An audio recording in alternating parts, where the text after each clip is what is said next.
اليوم جبت لكم غدا سهل وبنين بزاف، لاصوب خفيفة ودافية ومعها سنيوة بيتزا كاري بمذاق روعة وتشبع. وصفة اقتصادية سريعة وتصلح لكل يوم. إذا عجبكم الفيديو ما تنسوش لايك واشتراك باه يوصلكم كل جديد.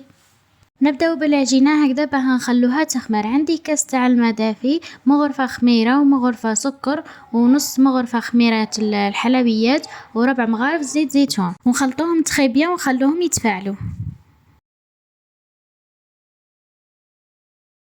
في ريسيبيون وحد اخر عندي فارينة ومغرفة تاع الملح، نخلطوهم مليح مليح ونزيد لهم الخليط الاول، نفرغه فوق الفارينة ونخلط بالراحة حتى تجمل العجينة. نكمل نعجن باليد حتى نتحصل على عجينة متماسكة.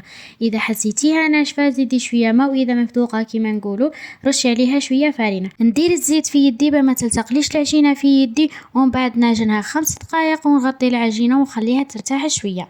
ونروح نوجد لاصوب نتاعي. عندي في كوكوط شويه نتاع الخضره اللي هي كورجات وزروديه وبطاطا وشويه صدر دجاج. عندي 2 فصوص تاع الثوم، وحده جنبو دجاج وشويه فلفل اكحل، ونديرو الزيت ونخلطوهم تخيبيا كيما راكم تشوفوا، ونخلوهم يتقلاو مليح واحد 10 دقائق، ومن بعد نحلو عليهم ونخلطوهم مليح ونديرو لهم شويه تاع الماء. لازم ما يتغم هذاك الخضره من فوق كيما راكم تشوفوا، ونزيدو نسكرو عليها حتى نطيب الخضره. وفي نفس الوقت نروح نحضر لاصوص تاع البيتزا بزاف سهله. نقطع الطماطيش ونكرفش لها 2 فصوص تاع الثوم ومغرفه صغيره ملح وشويه فلفل اكحل وشويه فلفل احمر، ونزيد لها شويه تاع الزيت ونخلطها تخيبيا، ومن بعد نحطها فوق النار حتى نشوفها تبقبق. نزيد لها المغرفه تاع الطماطيش كونسونطري ونخلطها مليح مليح حتى نشوف الطماطم هذه كذبالت، نحيها ونميكسيها بالميكسور كيما راكم تشوفوا. هذه هي لاصوص تاعنا. نعاود نولي العجينه بعد ما خمرت مليح نديكازيها، ومن بعد نحطها في سنيوه بهذه الطريقه.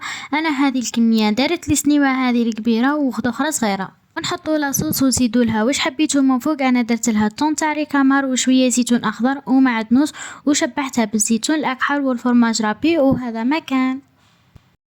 ونطيبوها على فور مسخن على اقصى درجه وعسوها مليح لا تتحرق لكم. والخضره نتاعي من بعد ما طابت زدت لها كريم فخاش، ومن بعد ميكسيتها وشوفوا لي القوام كيفاه جات. هنايا شوفوا لي البيتزا كاري نتاعي كيفاه جات، طابت وجات مقرمشه والريحه وحدها تشاهي وبنينه باينه من شكلها. ولاصوب حتى هي طابت وجات خفيفه ودافيه مثاليه لغدا اليوم وتدخل القلب. اتمنى الوصفه تعجبكم وتجربوها في داركم. واذا عجبكم الفيديو ما تنسوش ديروا لي لايك وتشتركوا في قناتي باه يوصلكم كل جديد. باي.